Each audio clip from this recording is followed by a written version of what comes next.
So by now, we are past the initial planning phase of the audit, but we're still in the overall pre-audit phase.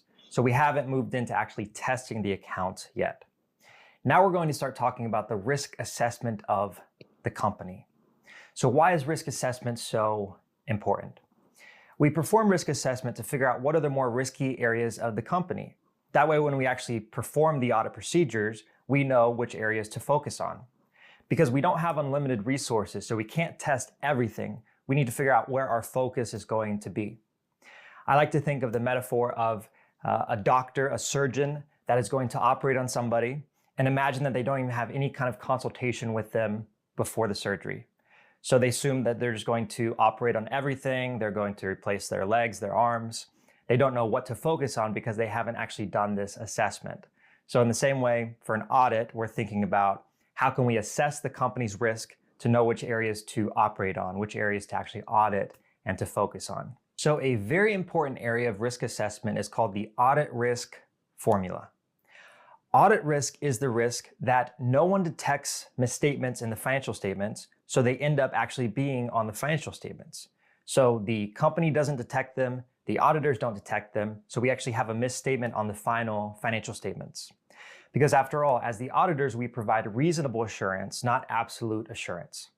So audit risk equals the inherent risk times the control risk times the detection risk. Inherent risk times control risk times detection risk. So inherent risk is the risk that is inherent based on the specific account that we are testing. So certain parts of a company are going to be more risky than others. So for example, with cash, there's a high risk that people could steal cash. There's a chance that the company could over-report its cash. So based on the inherent nature of cash, it's going to be a high inherent risk.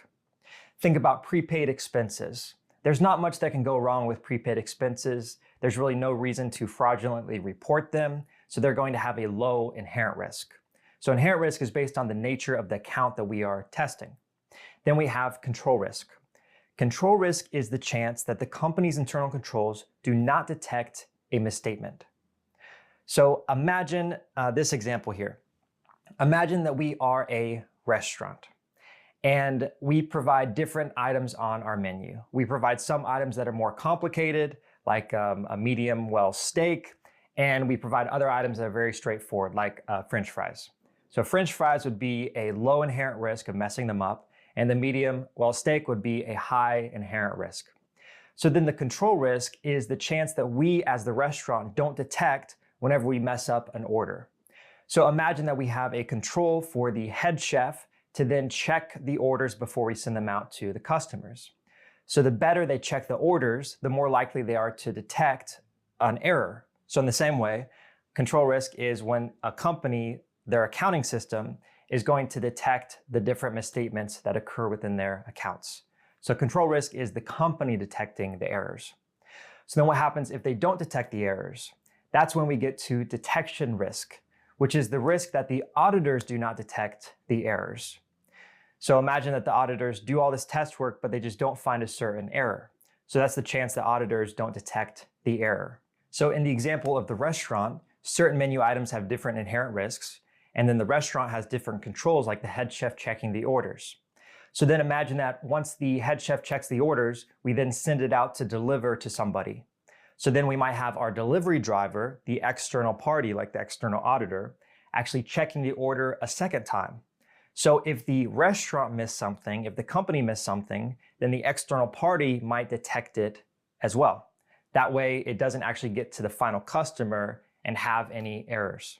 So in the same way, detection risk is the risk that the external auditors do not detect the errors. Now, the interesting thing about the audit risk formula is that you have inherent risk times control risk is risk of material misstatement. This is what the company is in control of. And then we have detection risk, which is the only area that the auditors can actually control.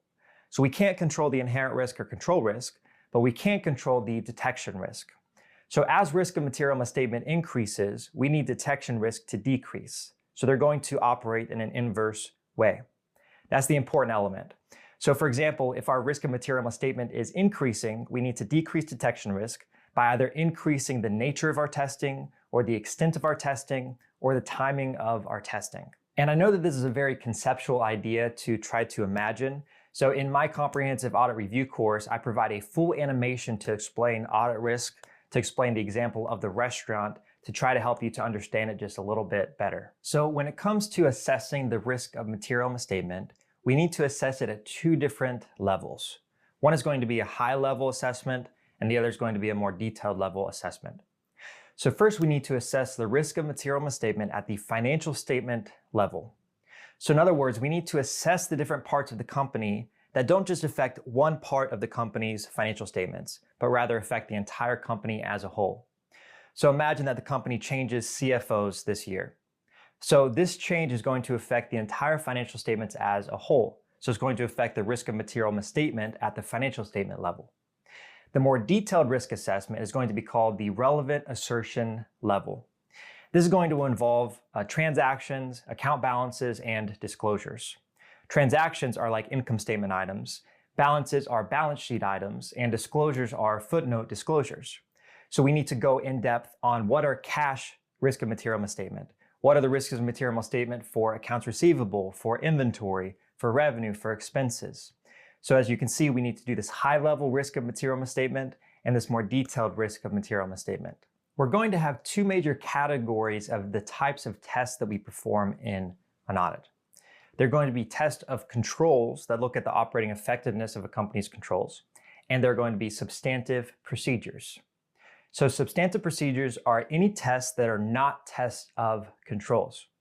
So substantive procedures are going to include tests of details and substantive analytical procedures. So the full list of substantive procedures is going to include confirmations, observation, reperformance, recalculation, inspecting assets, inspecting documents, and substantive analytical procedures. So out of this list, we have substantive analytical procedures, which is not a test of details, and all the other ones that I mentioned are tests of details, because we're actually testing the details of transactions. We're not looking at them at a high level. We're actually going in depth to test the details of the transactions. So in terms of controls, we said that we always need to understand the internal controls, which looks at the design of the controls and the implementation of the controls. But it is optional to test the controls for their operating effectiveness. But if we do want to test them, we're going to perform tests of controls. So why would we want to test the controls?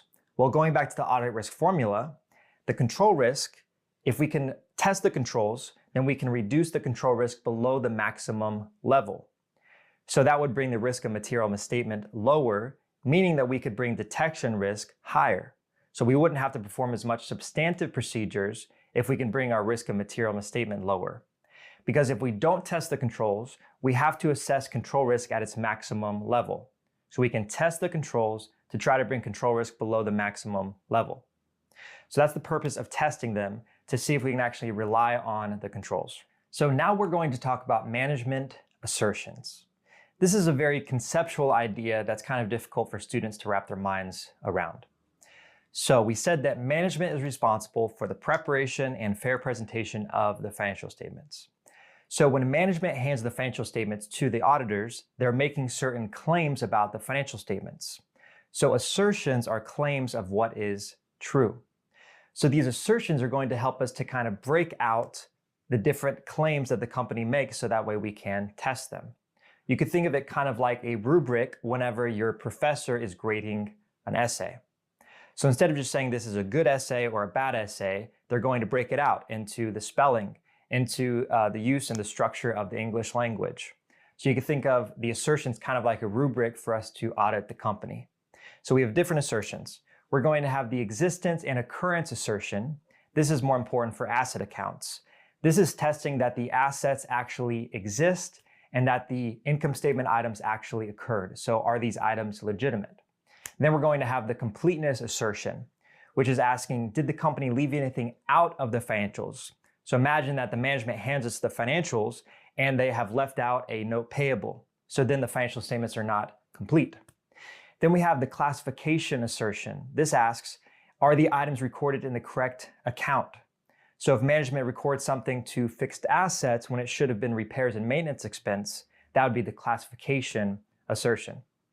Then we have the cutoff assertion, which is this item recorded in the correct accounting period? So imagine that they record it in this year instead of recording it in the next year. So that's what the cutoff assertion is focused on. So next is the valuation, allocation, and accuracy assertion.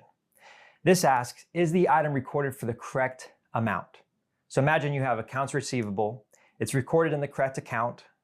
It's recorded in the correct year, but is it recorded for the correct amount? That's what this assertion is focused on. Then we have the rights and obligations assertion. This asks, do the assets actually belong to the company? Do they have the rights to the assets?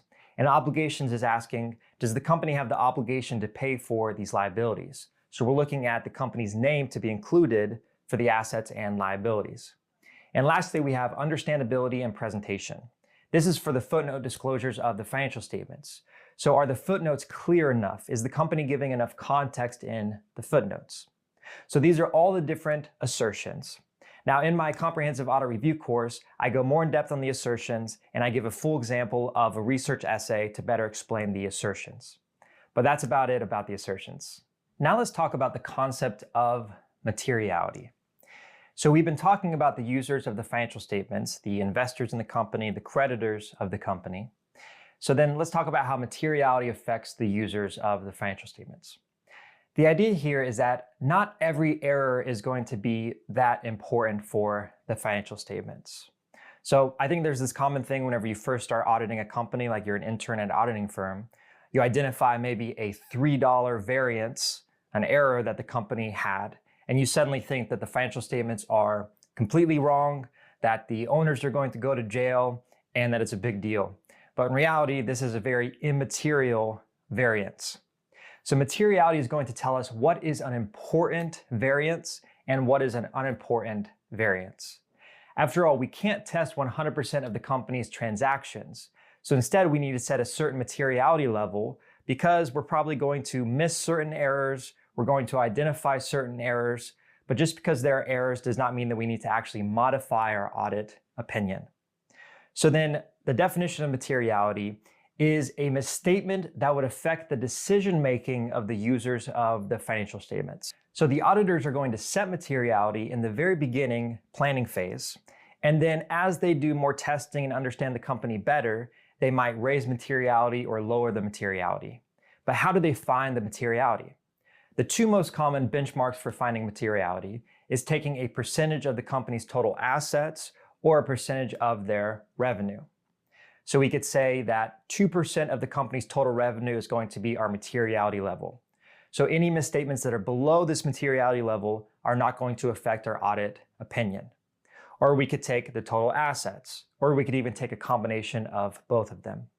So this helps us to determine what is important and what is not important based on the size of the company. So in this video, I'm just talking about materiality at a high level. In my comprehensive audit